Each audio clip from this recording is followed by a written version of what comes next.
Hello, what is up mga moms or sir mom? Ako po si Ralph Cifra, isang visual artist from Manila, and today we are going to review the Marvel Legends 12 inches Wolverine.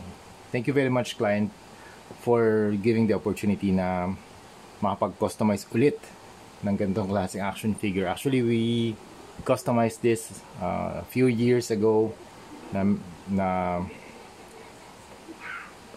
yun, binilikan ko yung YouTube video ko. It's 10 months ago. And so gagawin natin ulit. Thank you very much, client, for this opportunity na makahawak ulit ng Wolverine na 12 inch. Actually, hindi yata to 12 inch. Teka, tingnan natin. Measure lang natin. Okay. This is around 11 inches tall, kasama yung kasama yung tip ng kanyang ears. Okay? Or ng mask design. So first, yung look ng action figure, super cool. The sculpt is very nice, very solid plastic yung ginamit. And then you have the color scheme, the blues, metallic blue, matte red, the black, tiger stripes, yellow. Ganda ng pagka-yellow niya, parang ganito, traffic yellow. Masakto. Traffic yellow from Armored Komodo yun. Yan, traffic yellow na may hint ng parang may undertone ng orange. And then you have the skin texture. Meron din siyang hair sa arms. And then you have the gloves. Ganda ng kanyang claws. So, ingat lang kayo dito, baka sharp yung edges niyan. Pero dito naman may curved edge naman. So hindi naman super sharp kapag pinaglaruan ng mga kids. Yeah, the paint application is very nice. Dito metallic sa shoulder pads, and then dito sa kanyang body matte. The sculpt super muscular, super bulky, ang angas, super astig, very sturdy.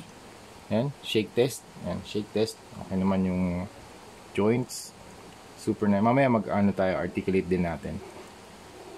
Okay, punta tayo sa belt niya. You have the X logo, the X na design, tapos may pattern din yung red na leather. Medyo nagagalaw din siya, ayan gumagalaw din.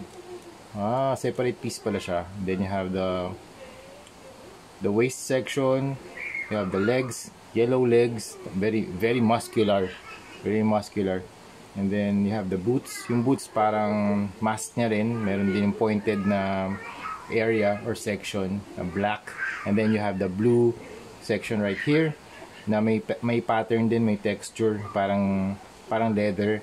And then you have the shoes or yung sole ng shoes na color black din.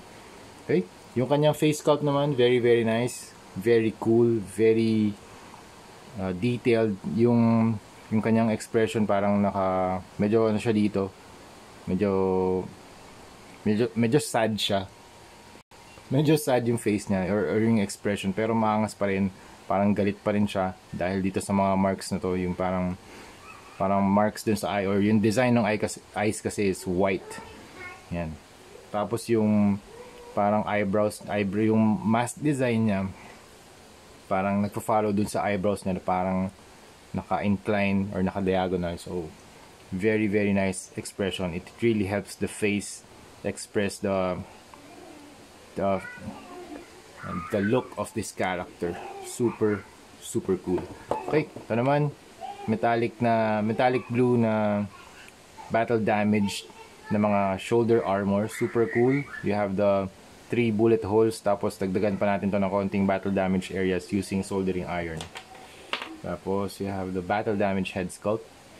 Yan, meron ding bullet damage dito sa right part ng kanyang mask design.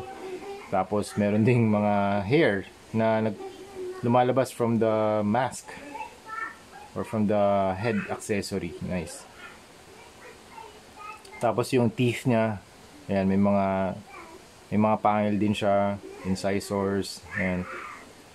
Tapos yung mouth is, yung tongue niya color parang dull red, okay? Or parang pink dull pink red, ganun.